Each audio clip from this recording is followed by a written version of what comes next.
وفاقی وزیر مصدق ملک اس وقت پریس کانفرنس کرے، آپ کو براہ راست لے چلتے ہیں۔ روس سے تیل نہیں لا سکتے۔ پھر انہوں نے کہا گئے تو ہیں روس، لیکن روسی ان کو گھاس تھوڑی ڈالیں گے، وہ تو جواں مرد کسی دلیر لیڈر کی تلاش میں۔ پھر وہ روسی 86 لوگ لے کے ایک بوئنگ میں پاکستان آ گئے، اور پاکستان کی تاریخ میں پہلی مرتبہ وفاقی وزیر ان کے اور first deputy minister of energy دونوں آ گئے، اور ساتھ میں 86 لوگ اور لے آئے۔ انہوں نے کہا یار یہ آنے جانے سے بات تھوڑی ہوتی ہے۔ انہوں نے جانے سے پہلے ایک پریس کانفرنس کے اندر یہ اعلان کر دیا کہ ہم نے اپنے تمام معاملات مکمل کر لیے ہیں، اور اگلے 30 دن میں ہم کمرشل معاہدہ کرنے کے بعد اس معاملے کو آگے بڑھا دیں گے۔ تو انہوں نے کہا یہ تو ہم نے پہلے بھی پریس کانفرنسز بہت سی سن رکھی ہیں، ان سے تیل تھوڑی آتا ہے۔ تو پھر پتہ چلا کہ کمرشل معاہدہ طے ہو گیا۔ تو انہوں نے کہا جہاز تو نہیں نکلا نا؟ تو اب جہاز بھی نکل آیا۔ تو انہوں نے کہا کدھر ہے بھائی تیرا جہاز؟ روز مجھ سے پوچھتے تھے کدھر ہے بھائی وہ جہاز، اتنے دن لگتے ہیں جہاز کو آنے میں، وہ جہاز کدھر ہے؟ تو پھر جہاز بھی لگ گیا۔ تو انہوں نے کہا اوہو، اصل بات تو یہ ہے کہ ہماری ریفائنری میں یہ جہاز چل ہی نہیں سکتا۔ اب کل سے وہ ریفائنری میں چلنا بھی شروع ہو گیا ہے۔ تو آج صبح سے مجھ سے سوال پوچھ رہے ہیں کہ یہ کیا چینی کرنسی میں ٹریڈ ہوئی ہے؟ یار حیرت ہے، کتنی عجیب بات ہے کہ آپ کو کب یقین آئے گا؟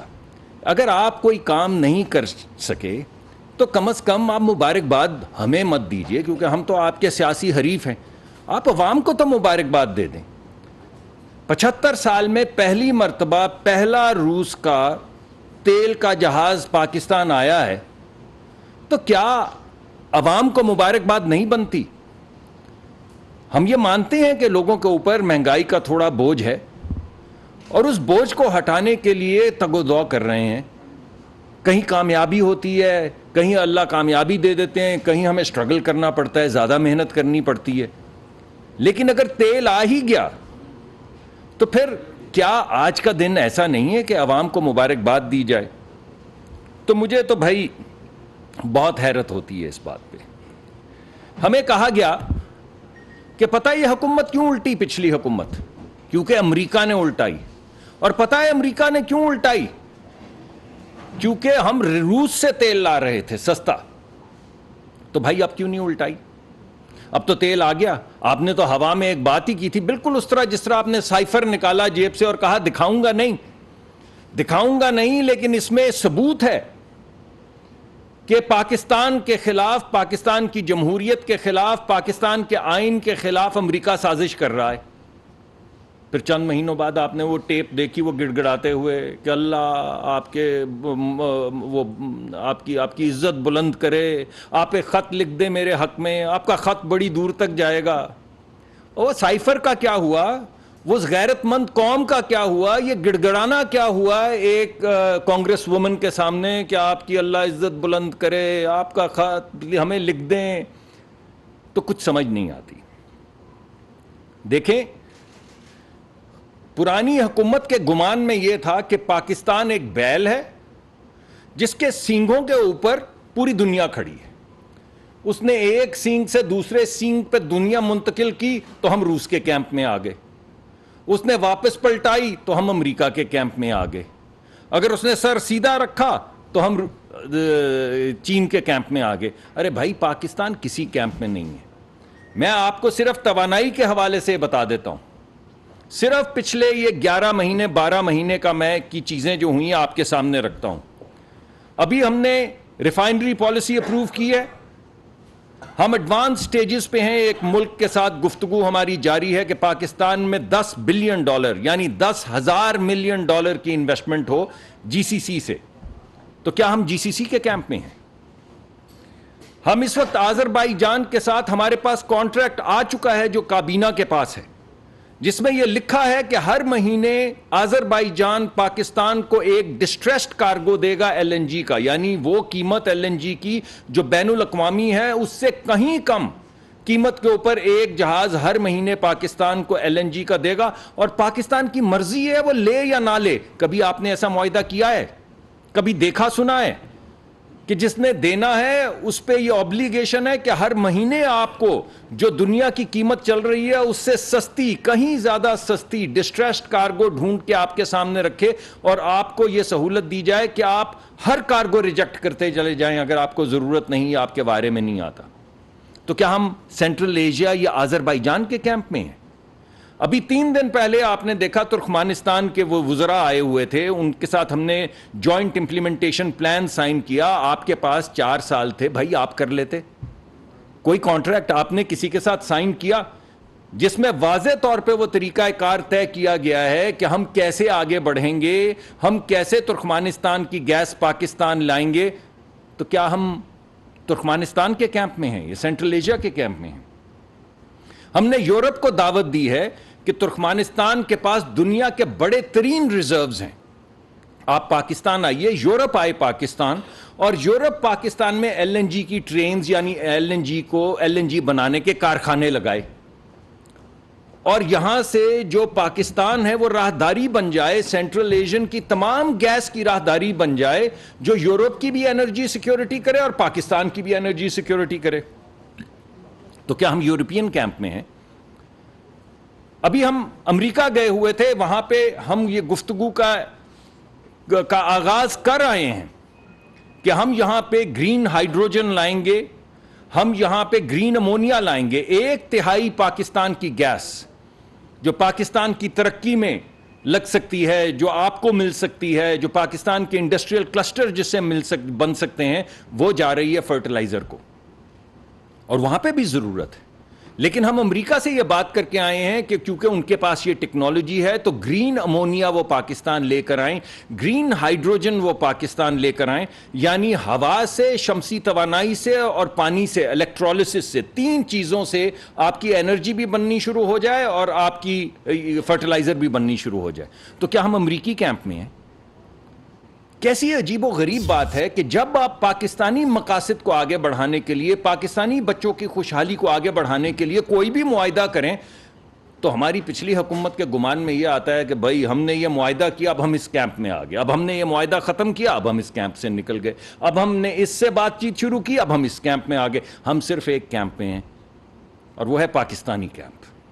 اور ہماری ہر پالیسی، چاہے توانائی کی ہو چاہے خارجہ پالیسی ہو، اس کا محور صرف ایک ہے کہ پاکستان کی ترقی کیسے ہوگی، پاکستان میں خوشحالی کیسے آئے گی.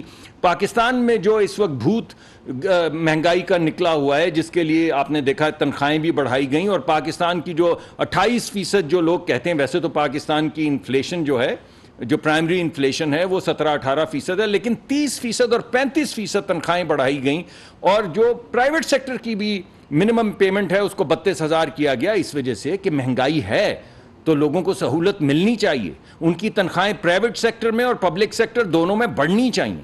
تو یہ سب کچھ کر رہے ہیں تو کس کے لیے کر رہے ہیں بھائی؟ یہ کسی کیمپ کے لیے کر رہے ہیں؟ تو یہ کیمپ والی بڑی عجیب سی بات ہے. اب ہم نے کیا کیا؟ آپ 4 سال کا پچھلی حکومت کا موازنہ 1 سال کی اس حکومت سے کر لیجئے. میں آپ کو بتاتا ہوں جو میرے گمان میں فٹافٹ چیزیں آ رہی ہیں کہ ہم نے 1 سال میں کیا کیا. ہم نے جو کام 10 سال سے نہیں ہو سکا، جو ہمارا اپنے گیس کے ویل ہیڈ ہیں، اپنے گیس، ابھی ایل این جی کا نہیں کام مکمل ہوا، لیکن ہماری اپنی جو گیس ہے اس کا سرکولر ڈیٹ ہم نے، جو گردشی قرضہ ہے وہ 0 کر دیا. جو نیا ٹیرف ہم نے بنایا اس میں گردشی قرضہ ہمارے ویل ہیڈز کا 0 ہے. تو یہ 4 سال کسی کے گمان میں نہیں آ سکتا تھا کہ ہم نے اس گردشی قرضے کو 0 کرنا ہے، ہم نے اس ویل ہیڈ سے نکلنے والی گیس کا جو گردشی قرضہ ہے اس کو ختم کرنا ہے. ہم نے 2 علیحدہ ٹیرف بنا دیے، ایک امیر کا ٹیرف، ایک غریب کا ٹیرف. اور اگر امیر خاندان اتنی ہی گیس استعمال کرے جتنا غریب آدمی استعمال کرتا ہے، جو 64%، 60 سے 64% لوگ بنتے ہیں پاکستان کے، تو وہ دگنی یا اس سے بھی زیادہ قیمت دیتے ہیں. اور اسی لحاظ سے پرانی جو گیس کے نرخ تھے غریب کے لیے وہی رکھے گئے، 1 پیسے کا فرق نہیں ڈالا گیا. تو کیا یہ پہلے نہیں ہو سکتا تھا؟ یہ 4 سال میں کسی کے گمان میں نہیں آیا کہ یہاں پہ غریب لوگ رہتے ہیں، ان کو سہولت ملنی چاہیے، یا غریب صرف ابھی ہیں؟ اس کے علاوہ میں روسی تیل کی پوری داستان آپ کو سنا چکا ہوں، دوبارہ سنانے کا کوئی فائدہ نہیں ہے. یہ میں آپ کو ضرور بتا دوں، انہوں نے کہا کہ ہم روس سے بات کر کے آئے ہیں. یہاں پہ آپ نے انٹرویو دیکھا روسی سفیر کا، جس نے پاکستانی ٹیلی ویژن کے اوپر آ کے انٹرویو کیا اور اس نے کہا کہ ہماری تیل کے حوالے سے کوئی بات چیت نہیں ہوئی. میں نے اپنی تمام فائلز دیکھی, کسی فائل کے اندر کوئی ذکر نہیں ہے کسی بھی جگہ پہ کہ ہم نے تیل کی بابت کوئی بات کی ہے روس سے. ایک خط ہے جو اس وقت کے وزیر نے جانے سے ایک ہفتہ پہلے لکھا تھا, جس میں لکھا تھا کہ ہم توانائی کے شعبے میں آپ سے تعاون کرنا چاہتے ہیں, اور جس کانٹریکٹ کے تحت وہ بات کر رہے تھے وہ صرف گیس کا کانٹریکٹ تھا, LNG اور گیس کا کانٹریکٹ تھا, اس وقت تیل کا کانٹریکٹ ہی نہیں تھا. لیکن اگر ہم مان بھی لیں تو ہم نے تو بھائی روسی یہاں پر آئے جنوری میں, اور مئی کے اینڈ میں یعنی 4-5 مہینے کے اندر اندر وہاں سے جہاز نکل آیا اور جون میں یہاں جہاز پہنچ گیا. اپریل کے بلکہ مئی کے شروع میں یا اپریل کے اینڈ میں, کیونکہ 1 مہینہ لگتا ہے جہاز کو آنے میں, کو ہمیں 1 مہینہ 10 دن غالباً لگے ہیں جہاز کے آنے میں. تو اس کا مطلب ہے کہ یہ جہاز جو اب پہنچا ہے یہ مئی کے اوائل میں یا اپریل کے اینڈ میں آ چکا تھا. تو جون سے ہوئی بات شروع, اپریل اینڈ میں جہاز نکل گیا, جون میں یہاں پہنچ گیا, تو آپ سے نہیں ہوا, یہ آپ کر لیتے. اور پھر یہاں ہماری وزارت خارجہ نے یہاں کے سفیر سے پوچھا, اور ہمارے سفیر نے وہاں کی وزارت توانائی سے پوچھا جو پاکستان کے سفیر ہیں روس میں, اور انہوں نے کہا بھائی ہماری تیل کے بارے میں آپ سے کوئی بات نہیں, ہم نے تو گیس پائپ لائن کے بارے میں آپ سے بات کی تھی اور گیس کے بارے میں بات کی تھی, ہماری تیل کی کوئی بات نہیں ہوئی. لیکن وہی سائفر کہ بس جھوٹ بول دیں یا غلط بیانی کر دیں, چلیں جھوٹ ایک سخت لفظ ہے, گھما دیں بات کو, یہ لوگوں کو کیا پتا چلے گا, آپ جو مرضی کہتے رہیں, ایک دن ایک بات کریں دوسرے دن دوسری بات کریں. لیکن بہرحال وہ تیل آ گیا. آذربائیجان سے آنے والی LNG بھی میں آپ کو بتا چکا ہوں, اس کا کانٹریکٹ ہمارے پاس آ چکا ہے. ریفائنری کی بات بھی میں آپ کو بتا چکا ہوں, ریفائنری کی پالیسی اپروو ہو گئی ہے. ہم اس وقت کوشش کر رہے ہیں کہ جانے سے پہلے $10 بلین کا ایک کانٹریکٹ ہم سائن کر جائیں تاکہ آنے والے وقت میں پاکستان میں ایک ریفائنری لگ جائے. پرانی ریفائنریز کو اپ گریڈ کرنے کی پالیسی بھی جو ہے وہ کابینہ کے پاس ہے, وہ بھی اپروو ہونے والی کچھ دنوں میں. ٹائٹ گیس کی پالیسی بھی فائنل سٹیجز پہ ہے. 10, 12, 15 سال میں کسی نے آکشن نہیں کیے آف شور بلاک. 16 سے 24 بلاک جو ہیں وہ آکشن ہو رہے ہیں مختلف سٹیجز میں, جن میں سے کچھ کا ٹینڈر آ چکا ہے, اور ہم روڈ شو لے کے مختلف ممالک میں جا چکے ہیں انکلوڈنگ آذربائیجان, اور ان کو ہم نے دعوت دی ہے کہ پاکستان میں آئیں. پاکستان میں بہت سے وسائل ہیں, پاکستان کے اندر ایک کیکڑا اگر فیل ہو گیا تو اس کا مطلب یہ نہیں کہ انڈس بیسن میں گیس نہیں ہے, پیٹرول نہیں ہے. آپ آئیں, ہم آپ کو ڈی رسک کرتے ہیں. ڈی رسک کرنے کا مطلب ہم نے یہ کہا ہے, ہم نے بین الاقوامی سطح پہ یہ کہا ہے کہ اگر آپ کو شک ہے کہ پاکستان ہائی رسک ہے تو ہم ایکوٹی, ہماری جو سرکاری کمپنیاں ہیں وہ آپ کے ساتھ کو انویسٹ کریں گی, اور ہم آپ کو 50 سے 70% تک ڈی رسک کر سکتے ہیں. آپ آئیے, تشریف لائیں, پاکستان میں ایکسپلوریشن کریں. پالیسی بھی ہے ایکسپلوریشن کی, اس کے اندر فائدہ بھی ہے, اس کے اندر اچھے ایڈوانٹیجز بھی ہیں. ہم آپ کو ڈی رسک بھی کر رہے ہیں. مگر سوال یہ پیدا ہوتا ہے یہ 4 سال میں کیوں نہیں آکشن ہوئی؟ یہ تمام خیالات جو میں ترتیب سے آپ کے سامنے رکھتا چلا جا رہا ہوں, چاہے وہ ترکمانستان ہو, ٹاپی ہو, LNG ہو, گیس ہو, پیٹرول ہو, ریفائنری ہو, ٹائٹ گیس ہو, ساور گیس ہو, ہمارے پاس تو 1 سال تھا, یہ سب آپ کے سامنے آ گیا ہے. تو پچھلے 4 سال میں آپ کے گمان میں یہ کیوں نہیں آیا؟ یہ صرف اوئے تو ہی تھی جو آج صبح سے بھی چل رہی. ارے بھائی آج تو خوشی کا وقت ہے یار, سانس لے لو. آج بھی ہوئے تو صبح سے وہ ٹویٹر پہ لگے ہوئے ہیں. یعنی مسئلہ یہ ہے پاکستان بھاڑ میں جائے, ہم جیتے. ارے یار جیتنے دو پاکستان کو, تم کریڈٹ لے لو, کیا مسئلہ ہے؟ کام تو ہونے دو. جو لوگوں کو سہولت مل رہی ہے اس کو تو سیلیبریٹ کر لو 2 گھڑی کو. اپنی ناک سے تھوڑا 1 انچ آگے تو دیکھ لو اگر 1 کلومیٹر نہیں دیکھنا چاہتے. انہی وجوہات کی بنا پہ آپ ان میں سے کوئی بھی کام نہیں کر پائے, کوئی آپ پالیسی نہیں لا پائے, کسی جگہ پہ آپ انویسٹمنٹ نہیں کر پائے, کیونکہ آپ نے بس ایک اوئے توئے کا بازار گرم کیا ہوا تھا. اب میں روس کے حوالے سے کچھ گزارشات آپ کے سامنے پیش کرنا چاہتا ہوں کیونکہ بہت سے سوالات اٹھائے جا رہے ہیں. دیکھیں بھائی, ابھی ہم نے 1 لاکھ ٹن تیل خریدا ہے روس سے. ہم نے جو کروڈ خریدا ہے, روس میں 8 قسم کے مختلف کروڈ ہوتے ہیں, جس میں کچھ لائٹ کروڈ ہیں, کچھ ہیوی کروڈ ہیں. ہم نے جو خریدا ہے یورول, میرے خیال میں وہ دوسرا لائٹسٹ کروڈ ہے, خام تیل ہے. جو سب سے زیادہ لائٹ خام تیل تھا وہ اویلیبل نہیں تھا, وہ ہمیں نہیں ملا. تو ہم نے یورول خریدا ہے اور 1,00,000 ٹن خریدا ہے جو اب ہم چلائیں گے. اس کے سیمپلز ہم پہلے سے وصول کر چکے ہیں, لیب میں ٹیسٹ کر چکے ہیں کہ کیا یہ ہماری ریفائنریز میں چل سکتا ہے یا نہیں. اس کی کیمسٹری ہمارے پاس آ چکی ہے. اب ہمارے پاس جہاز پورا آ گیا ہے جسے ہم چلائیں گے, اور اس کے بعد ایک تسلسل کے ساتھ روس سے تیل آنا شروع ہو جائے گا. جیسے جیسے تسلسل بڑھتا چلا جائے گا, ہمارا ٹارگٹ یہ ہے کہ ہم پاکستان میں آنے والا خام تیل جو ہے اس کا 1/3 انشاءاللہ روس سے لائیں گے, اور اس کا ایک ایک پیسہ جو ہے جو ہمیں ڈسکاؤنٹ ملے گا یا بہتر پرائس ملے گی وہ عوام کو منتقل کیا جائے گا. سو جیسے جیسے تسلسل تیل کا بڑھتا چلا جائے گا ویسے ویسے سہولت, ویسے ویسے جو تیل کی قیمت ہے وہ آہستہ آہستہ جتنا بھی ہمیں ایڈوانٹیج ملے گا وہ عوام کو پاس کیا جائے گا. اور ہمیں بہت ایڈوانٹیج مل رہا ہے. میرے پاس لبرٹی نہیں ہے کہ میں آپ کو کمرشل ٹرمز اس کی ڈسکلوز کر سکوں, یہ ہمارے کانٹریکٹ کا حصہ ہے, ہم کمرشل ٹرمز نہیں ڈسکلوز کر سکتے. لیکن میں آپ کو چیلنج کرتا ہوں کہ آپ کسی بھی ملک کی کمرشل ٹرمز مجھے دکھا دیں کسی کانٹریکٹ کے اندر جو ڈسکلوز ہوئی ہوں, کسی بھی ملک کی. ایک ملک دکھا دیں جس نے روس سے تیل لیا اور آپ کے پاس اس کا کانٹریکٹ ہے یا کانٹریکچول ٹرمز ہیں. تو بھائی پاکستان میں کیا کوئی عذاب ہے کہ پاکستان کے اوپر یہ آبلیگیشن ہے کہ اپنی ٹرمز بتاؤ؟ باقی ساری دنیا کام کر رہی ہے. ہم ایک ٹرانسپیرنٹ رسپانسبل ملک ہیں, ہم ٹرانسپیرنٹلی اور ایک رسپانسبل طریقے سے یہ ڈیل کر رہے ہیں, تو ہم پہ کیا بندش؟ اگر کسی اور ملک پہ بندش نہیں تو ہم پہ بھی بندش نہیں ہے. اگر ان کے کمرشل کانٹریکٹس کانفیڈینشیل ہیں تو ہمارے بھی کمرشل کانٹریکٹس کانفیڈینشیل ہیں. لیکن ہمیں بہت اچھا بھاؤ مل رہا ہے اور اس کا ایک ایک پیسہ عوام کو منتقل کیا جائے گا جیسے جیسے تسلسل بڑھتا چلا جائے گا, آپ کے سامنے آ جائے گا.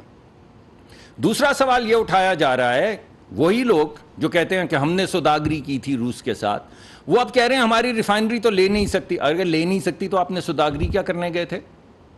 ہماری ریفائنریز, اس میں حقیقت ہے کہ ہماری ہائیڈرو سکمنگ پرانی ٹیکنالوجی کی ریفائنریز ہیں جو 100% یا 80% نہیں لے سکتی روسی تیل, کیونکہ ہماری ریفائنری بنی ہے عریبین لائٹ کروڈ کے لیے جو ایک لائٹ کروڈ ہے.